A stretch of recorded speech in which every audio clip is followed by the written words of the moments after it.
So a couple weeks ago, I did a video profiling the 2021 transfer portal class. We talked about the top 10 guys from that offseason, how they ended up doing at their next destination, and where they are now. Some were bust, and some are having thriving NFL career. A few weeks later, you guys really liked that video, so I'm going to end up doing it again, but this time, we're going to focus on the wide receivers. There are honestly some really big names. One of them was the best rookie receiver we've seen in the NFL in a long time, another was a first-round pick, two were complete busts, and a couple others are just solid players. Today's video, we're going to profile the 2021 transfer class and go through those top 10 players. But before we get started, if you're a big college football fan, be sure to subscribe to the channel, leave a like if you want to support today's video, and let me know what player, topic, team, or situation I could cover next. Now let's get started.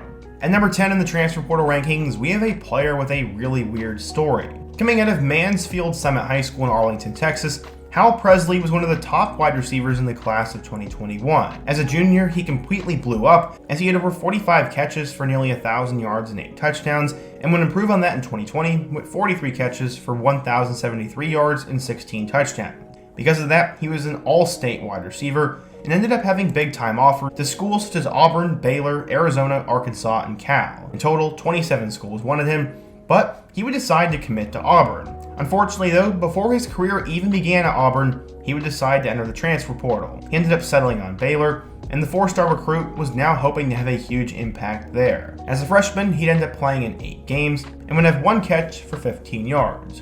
In 2022, Presley would actually have somewhat of a breakout season. He ended up becoming one of the top receivers for the Bears, finishing with 32 catches for 382 yards and 4 total touchdowns. He looked like the kind of guy that could blow up in 2023, but unfortunately, he'd be given a tough deck of cards. He ended up starting 6 games for Baylor before he would eventually suffer a season-ending injury. In total, he caught 17 passes for 222 yards. So far in his Baylor career, he has just been average. I wouldn't necessarily call him a disappointment, but he has not lived up to being the number 10 transfer receiver, and there are some things that have been out of his control. At number 9 on the list, we have a guy who I am more than familiar with as a Mizzou fan, and that is Muki Cooper.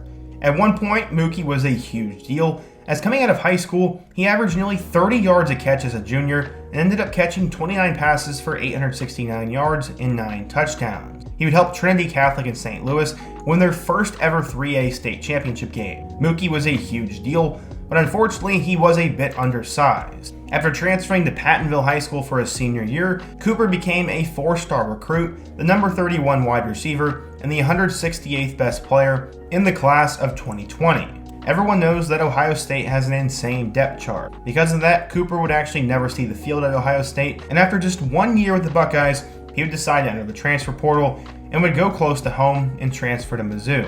In 2021, he would play in 10 games for the Tigers and would start 2 games against SEMO and Tennessee. He ended up finishing with 17 catches for 194 yards and his first career touchdown. He'd come back in 2022 and would once again have a modest to decent role. He caught 26 passes for 298 yards, but failed to score a touchdown. In both those years, Mizzou was an average team, but in 2023, he would help them take the next step. This past season, he caught 36 passes for 447 yards, but once again failed to score a touchdown. For some reason, Muki just can't find a way to get into the end zone, but he has made an impact for him. He has decided to come back for his final year of eligibility in 2024, and as Mizzou tries to make the college football playoff, Cooper will have a big role behind Theo Weiss and Luther Burden. While he has had a better career than Presley has, I'd still say that Cooper has been somewhat underwhelming, but does have potential to finish strong. At number 8, we have Michael Woods.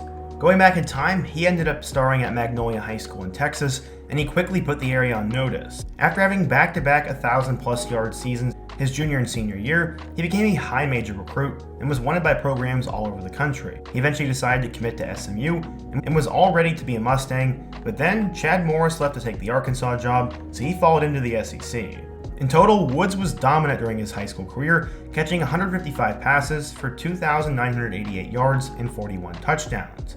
He played in 31 career games, and according to 24/7 Sports, was a 3-star recruit, the number 90 wide receiver, and the 540th best player in the class of 2018. Woods would begin his college career at Arkansas, as I said, and started 7 games and had 18 catches for over 200 yards and 1 touchdown as a freshman. As a sophomore, he'd end up catching 33 passes for over 400 yards and 4 touchdowns, and that is when he started to put college football on notice.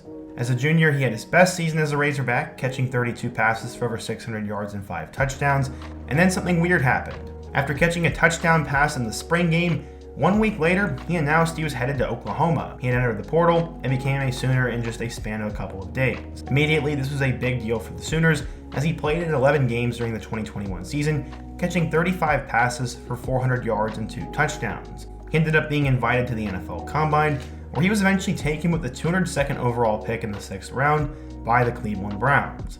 In his rookie year, he caught a total of 5 passes for 45 yards and would also play on special teams. In last April, Woods ended up rupturing his Achilles and was eventually placed on their injury list. Things got even worse for him a couple months ago, as on December 1st of 2023, he was suspended for 6 games for violating the personal conduct policy. Honestly, you can't really say Michael Woods was necessarily a bust because of where he ended up, but at the same time he was. He never had over 6 touchdowns in a season, never had over 1,000 yards receiving, and for some unknown reason was still drafted and still played in the NFL. He hasn't really done anything and has now been in trouble, but Michael Woods made it, so I can't necessarily call him a bust. He made it to where every wide receiver on this list wanted to go, the NFL. The same can be said for the player at number 7, Samori Tur. He was a standout player at Westview High School in Portland, Oregon, before he'd eventually choose to play for Montana, who were at the FCS level. He was listed as a 2-star recruit, the number 426 wide receiver, and was ranked in the early 3000s in the class of 2016. He ended up redshirting his first year on campus at Montana before he'd really blow up as a junior. In 2019, he would lead the Big Sky Conference and was second in the FCS with 87 catches for 1,495 yards. It was one of the top 30 single-season performances in FCS history, and Samori Tur was a bona fide star. He was one of the top receivers in the FCS during his career there, and in total for Montana, finished with 155 catches for 2,488 yards and 20 touchdowns. He became one of the most decorated receivers in Montana history. Because of that, he decided to use his last year of eligibility and enter the transfer portal. He ended up choosing to sign with Nebraska and would play his last collegiate year of football there. He was named to the Blitnikoff Award watch list, and he ended up playing in all 12 games. He led Nebraska with 46 catches for 898 yards and 5 touchdowns. He became a third-team All-Big Ten player and then left for the draft. He was seen as a day 3 pick and eventually got selected with the 258th overall pick in the 7th round by the Green Bay Packers. This would come in 2022, and they desperately needed wide receiver talent, and while he was inactive for 6 games, he would end up starting 2 and caught a touchdown. This past year, he ended up catching 8 passes for 78 yards, and now seems to be destined to be on and off practice squads for the remainder of his career. At number 6, we have a guy who is not so lucky and has unfortunately not panned out. That is Jake Smith. Going back in time, he ended up going to Notre Dame Prep School, which was located in Scottsdale, Arizona. Smith quickly became one of the best players in all of high school football, as he was both a monster on the offensive and defensive side of the ball. For example, as a senior, he had over 2,300 all-purpose yards. He had over 1,000 yards receiving, nearly 1,000 yards rushing, was a great kick returner and punt returner, and on defense had 20 tackles, 4.5 sacks, and he punted the ball. He literally did everything, and because of that, he was actually the 2018 National Gatorade Player of the Year. The guy was a huge deal, and schools from all over the country wanted to get their hands on Smith. Eventually, he settled with Texas, and according to 24/7 Sports, was a 4-star recruit, the number 8 wide receiver, and the 49th best player in the class of 2019. While Smith ended up shining early on in his college career, he was never able to get over the hump. As a freshman in 2019, he caught 25 passes for 274 yards and 6 touchdowns, and followed it up in 2020 with 23 catches for 294 yards and 3 touchdowns. He was off to a terrific start, but I guess once Sam Ehlinger left, so did he. He decided to enter the transfer portal, where then he would commit to USC. Unfortunately, he would miss the entirety of the 2021 season due to a foot injury, and then after the season was no longer listed on USC's roster. He sat out the entirety of the 2022 season as well, and then decided to transfer back home to Arizona State. Unfortunately for Smith, he was denied immediate eligibility because he had already transferred twice. This was sad for him, but technically it did follow the rule. I'm also a big proponent of not just letting every player transfer all the time, and while he never stepped foot on USC's turf, he still was there. I guess he's one of those guys that maybe you can make an exception for, but after a prolific high school career and a tremendous start at Texas, Jake Smith has unfortunately flamed out and is not in the NFL. He was really good for Texas, but a complete bust in the portal, as he's literally not registered a stat since he entered the portal. Jake Smith probably deserves his own video, and so does number 5, Dalton Baldwin. He has a pretty incredible career, as after starting at Farmington High School in Michigan, he'd end up at Waterford Mott High School. As a senior, he'd catch 20 passes for 401 yards and 6 touchdowns, and was listed as a 0-star recruit. He ended up starting his football career at Morgan State, where as a freshman in 2017, he caught 16 passes for 181 yards and a touchdown. He also did pretty well as a sophomore, and then would transfer up to Jackson State in 2019. He'd end up sitting out the 2019 season before playing in their spring 2021 season and leading the SWAC with 27 catches for 540 yards and 7 touchdowns. Baldwin had blown up, and now he was being pursued by a bunch of big-time programs. Ohio State, Penn State, and Michigan all wanted his talents, but he would end up deciding to transfer to Michigan. He was supposed to be a key piece for the Wolverines and showed immediate flash. In their season opener, he caught a 69-yard touchdown pass, and for the year in total, he played in all 14 games for the Wolverines, had 5 starts, and caught 17 passes for 256 yards and 2 touchdowns. I guess he was considered an NFL prospect, as he would declare for the 2022 NFL Draft, but unfortunately ended up going undrafted. I remember for a little while there was some buzz he would go in the later rounds, but he'd end up signing with the Cleveland Browns practice squad, but was then waived. In November of 2023, he spent some time on the Vikings practice squad, and it seems like Baldwin's NFL future will be limited, but it is impressive that he made it after starting out at Morgan State. Fortunately, when you're the number 5 transfer wide receiver in the country, I expect a little bit more production than what he had at Michigan, and while he wasn't a horrific bust, he was definitely underwhelming, and in my opinion, did not live up to the hype. At number 4, we have a guy who did live up to the hype, and that is Draon Rambo.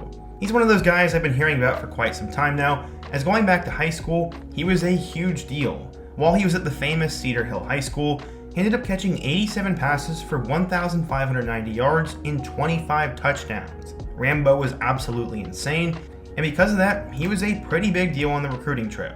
He was listed as a 4-star recruit, the number 27 wide receiver, and the 170th best player in the class of 2017. He would arrive at Oklahoma with a lot of fanfare, and ended up having a terrific career there. In 4 seasons in Norman, he started 24 games, saw action in 36 games, and finished with a total of 76 catches for 1,180 receiving yards and 9 touchdowns. He got experience in both the college football playoff and in multiple conference championship games, and for the final year of his eligibility, he would decide to transfer down south and have fun in Miami. He ended up playing in only 1 season for the Hurricanes, but he was insane. He was a second-team All-ACC selection, as he led the Hurricanes in all receiving category. He got 79 passes for 1,172 yards and 7 receiving touchdowns. He set the school record for single-season receptions and single-season receiving yards, and was one of the top receivers in the ACC. Unfortunately, this did not lead to him getting drafted, as for some unknown reason, he would go undrafted in the 2022 NFL Draft. Since then, he's not been able to make it into the NFL, as he's been on both the Panthers and the Eagles practice squads, and played for the Orlando Guardians in the XFL. Honestly, I really don't have a good reason as to why he's not in the NFL, as he was productive, had tremendous stats, seemingly had the physical traits, and everything you'd expect to make it in the NFL, but I guess it didn't end up working out for him. In terms of his value in the portal though, Draon Rambo gets an A+. He became arguably the best statistical receiver in Miami Hurricanes football history, and I'd say he lived up to the hype. At number 3, we probably get to the biggest name on the list so far, and that is Jameson Williams. Everyone knows him as the Detroit Lions' young star receiver, but Williams wasn't exactly always a superstar, especially at the college level. In high school, he ended up growing up in the St. Louis area, as he'd eventually go to Cardinal Ritter Prep and would win a state championship as a senior.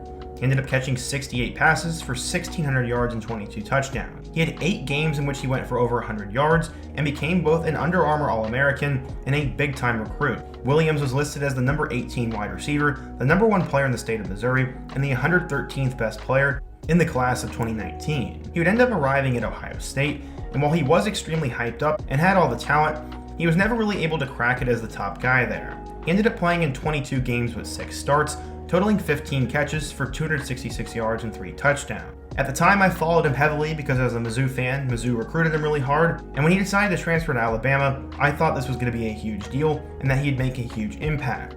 The transfer didn't have a ton of fanfare, but Jameson would end up really blowing up while he was at Bama.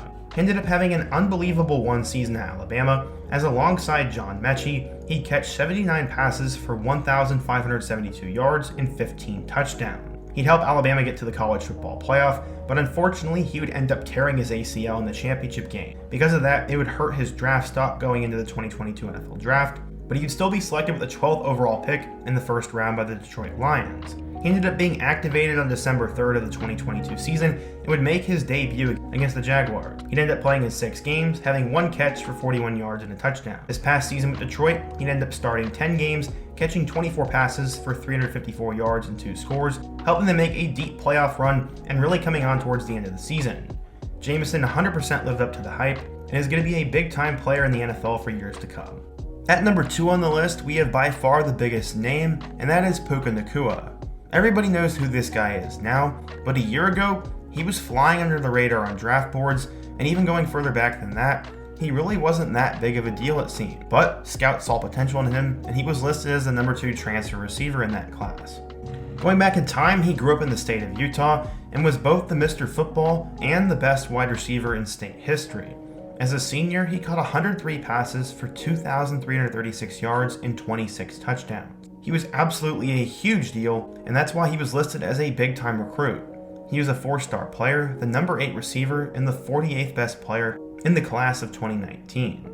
Ngata would first decide to go to Washington, where he played 8 games during his freshman year. He caught 7 passes for 2 touchdowns before he would suffer a broken foot. During the 2020 season, he'd have 9 catches for 151 yards, and after that, he decided to enter the transfer portal. Despite not having the greatest stats in the world, there were reasons for it, and he still had unlimited potential, so he was listed as the number 2 transfer. He decided to go to BYU for the 2021 season.